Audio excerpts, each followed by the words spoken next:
welcome to Frosty Acres. I'm Jessica. Oh, thank goodness January has been almost over. It has been quite the month. We've had our typical blizzards, lots and lots of snow this month. As you can see by my snow mountains over there. We even had one day where we had rain and thunder. So it's not been a fun month. But anywho, I'm just starting my morning chores. They're all waiting for me. I'm going to do this video a little different than past ones. I'm not going to do the craft segment this time. I'm actually doing a new segment, and then I'll do the craft stuff in a separate video. Good morning, boys. How's it going there, Chris? Huh? I'm just going to go get you some breakfast.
Struggling to get the gate open. The latch is frozen.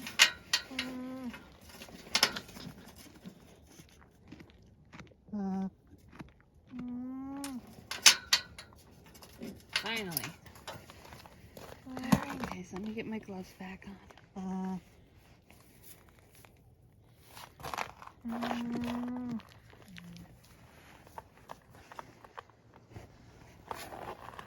So cold.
What's up?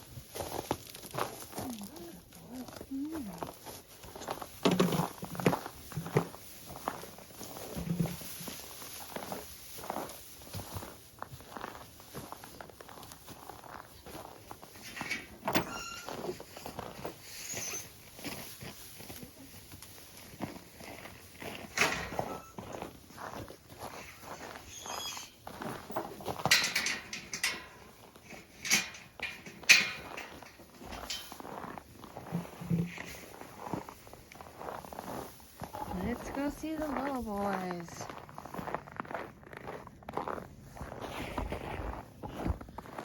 Hey guys, good morning.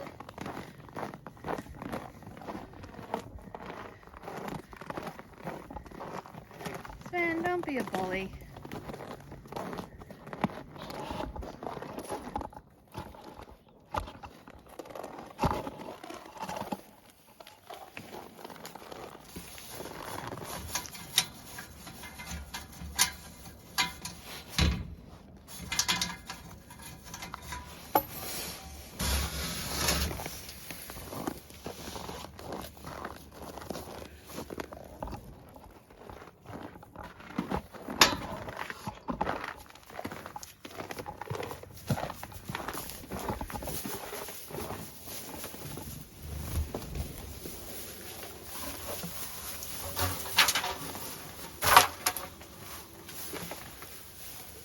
Now, if anyone wants to criticize my video skills, just remember I'm trying to carry the camera as well as a bucket of grain and the hay.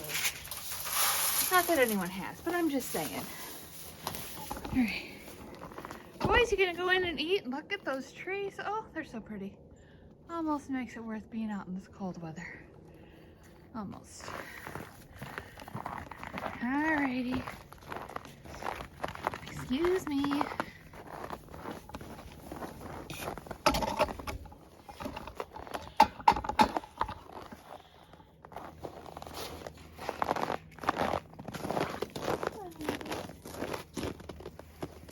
Okay. One of these days.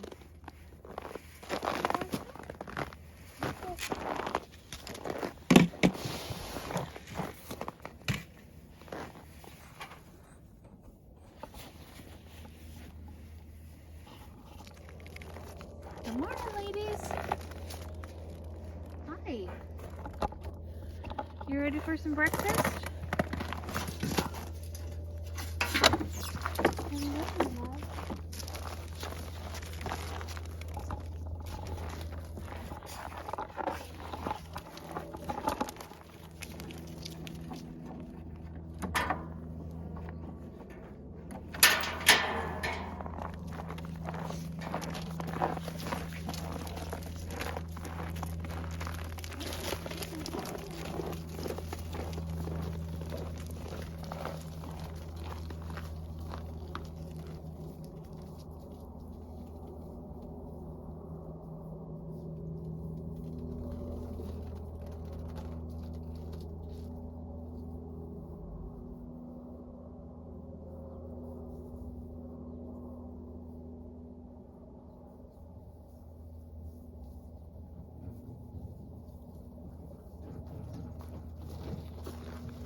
a cappuccino. I am coming.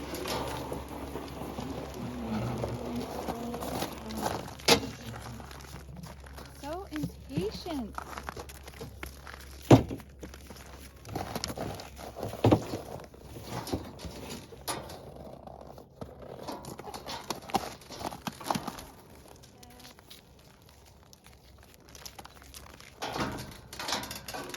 Yes, I know you're excited for breakfast.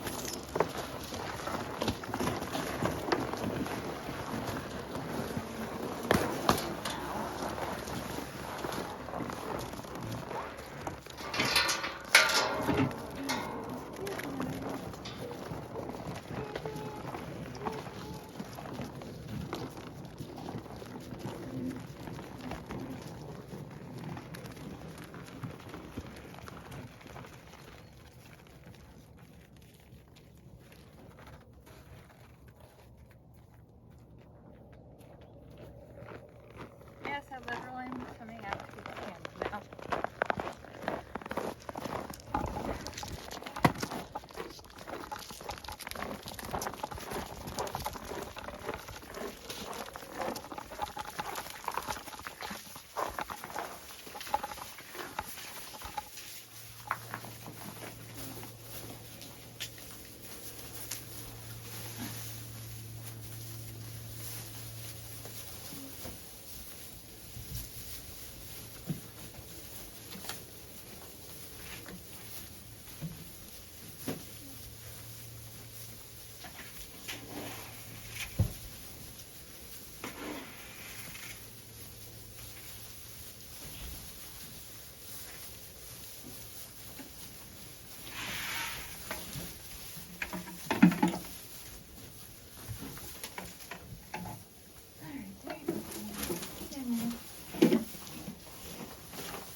More frosty trees.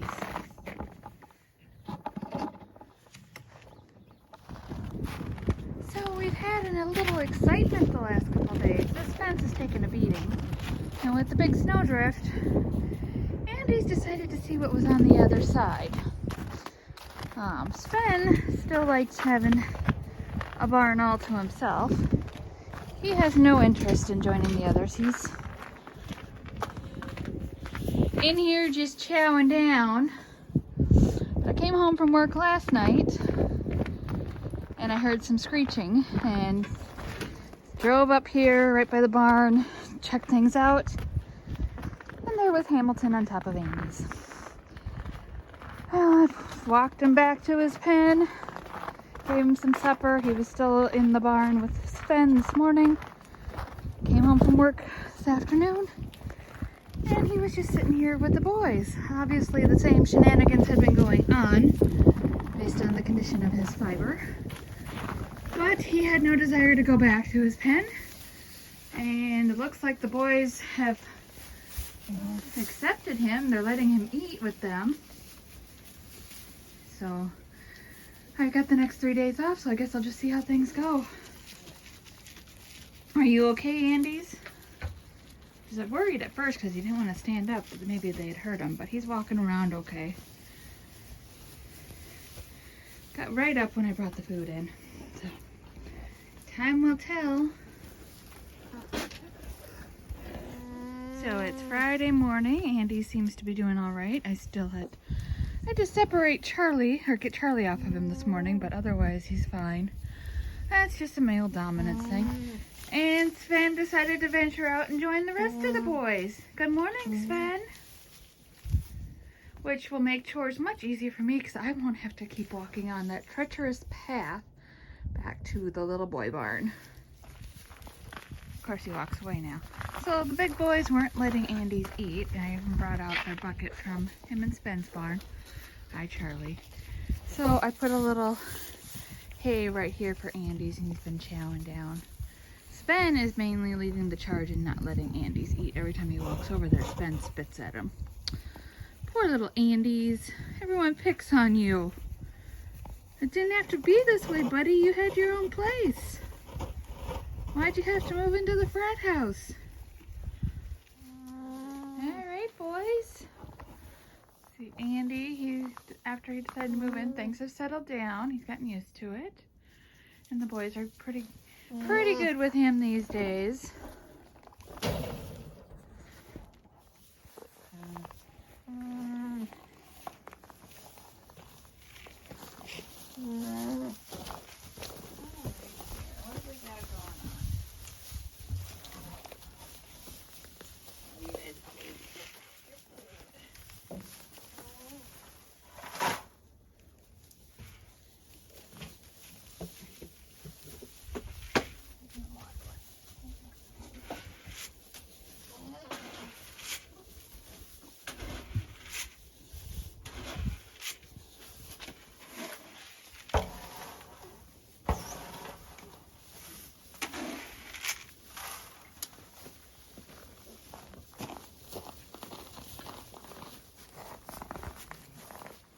I've got 2 separate feeding stations now. That way, you know, the bullies can have one or Andy's can have one.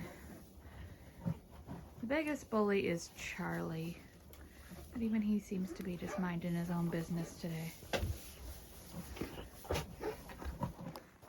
Good morning, Cappy. Good morning, Hershey. Looks like Cappy's become my official morning greeter since Penny passed away. Yes, I've got your food. Good morning, ladies. I might get some visitors today.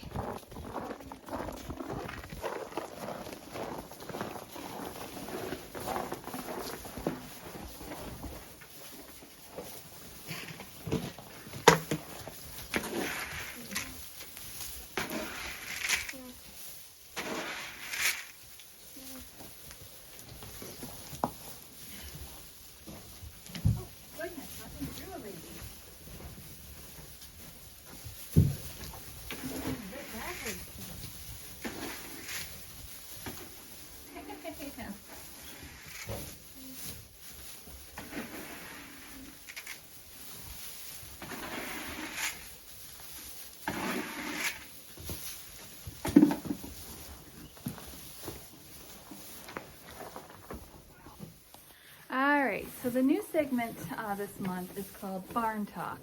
And each month I'm going to go over different farm-related subjects. And this month is how I got started with alpacas. Cappy, come here. And so you've met Vanilla Cappuccino. This is her right here. She's the reason Frosty Acres exists. You want to know more? Okay, let me put the rest of that on your feet. There we go. It's empty now, ladies. Eat up. So, I first became interested in raising alpacas when I was living in Alaska. A friend of mine had decided to raise them, and when she started telling me about it, I had no idea what alpacas even were. I had to look them up on the internet. And I went out to her farm a couple times while she lived there, and just found the animals fascinating. I mean, they're so cute, and as my one friend describes them, oddly adorable. They look like they belong in a Dr. Seuss book. I just found them fascinating. And then about 2 years later, this was in 2008, she decided she was going to leave Alaska because it was too expensive to raise them up there, and moved to Missouri, where it was much more affordable. And so one night before she was leaving, we all went out for supper, and she was telling me that one of the things she wanted to do to make money for her farm was board other people's alpacas at her farm, and you know, they would pay her to take care of them. So I got to thinking about it, because as much as I was fascinated with the alpacas, I was living in a condo, and it wasn't really feasible for me to raise them at that point. So I started thinking about it and looking on the internet. At the time, there was a website called Alpaca Nation, and that is where I found vanilla cappuccino. And I had it narrowed down to vanilla cappuccino. Black Forest vanilla cappuccino is her full name. And Lady Isabel of Scotland Yard. I decided to get vanilla cappuccino first because she was a little older and she had already been bred. She was due, I started looking about September or August, and she was due the following June. So I emailed Julie. I'm like, hey, what do you think of this alpaca? And like, if I bought an alpaca, would you take care of her for me? And she's like, what, really? And I go, yeah, I just, you know, like I figured, well, I'll start investing while I was living up there. And by the time I was ready to move back to Minnesota, I would have a herd built up and start my own farm. So I emailed her. She emailed me a bunch of questions. She goes, ask the breeder these questions. And so I sent those questions off to the breeder. Well, I ended up buying 2 alpacas from him. Vanilla Cappuccino and Snow White. Unfortunately, Snow White passed away 2 years ago. Or no, 3 years ago. It's been that long that I've been here. It was the first winter I was here. But I still have Vanilla Cappuccino. She's just turned 16 in November. Oh, goodness, Isabel. So I think it was September or October that Vanilla Cappuccino and Snow White moved to Julie's farm in Missouri. And then I ended up buying Chelsea, who also passed away this last fall. She was 15. And Penny. And then Lady Isabel went on sale. I think I paid half what she was originally listed for. And they've been trying to breed her, but it hasn't been working out. I'm like, you know, I'll just breed her to one of my males. Or one of Julie's males. I didn't have any males at the time. I started out by buying those. Vanilla Cappuccino, Snow White, Chelsea, Penny, and Isabel. Those 5 females. That's how I started my herd. In 2019, my first 2 crias were born. Those were Blackberry Surprise and Ice Vanilla Frappe, who you all know as Ivy. Chelsea, they've been trying to breed her. They thought she was just immature because she would just run from the male. She wouldn't spit, just run. And like, are you sure there's no chance she could be pregnant? And then after they sheared her, they sent me a picture of her and like, she looks about as pregnant as Vanilla Cappuccino. And I asked again and I didn't get a response. And at that time I was in Missouri waiting for Vanilla Cappuccino to have her baby. Or her cria, I should say it correctly, use the correct lingo. And she didn't have her cria while I was down there. I get back to Minnesota, I'm staying with some family, and I get an email from the breeder that I bought Chelsea from. Surprise! We were putting up hay and noticed a little cria running around, went down to investigate, and it was Chelsea's. So lo and behold, she was pregnant that whole time. They said they don't know how it happened, they hadn't had any fence breaks, but Chelsea was quite the escape artist. If there was a weak spot in the fence, she found it. I found her out in the yard more times than I can count. So that was 2019, and I went down to visit again in October. I'll try and post some pictures of when I first got started out of the alpacas in here to show you. And then, or not 2019, 2009. Sorry, getting my dates. It's been a while. And then early 2010, I think it was February or March, I get an email from my friend who was taking care of my alpacas, and she goes, we've decided to get out of the business. So you either need to sell your alpacas, board them somewhere else, or you need to move them regardless, because we're done. Well, I ended up buying what was left of her herd, and moved them all to Minnesota.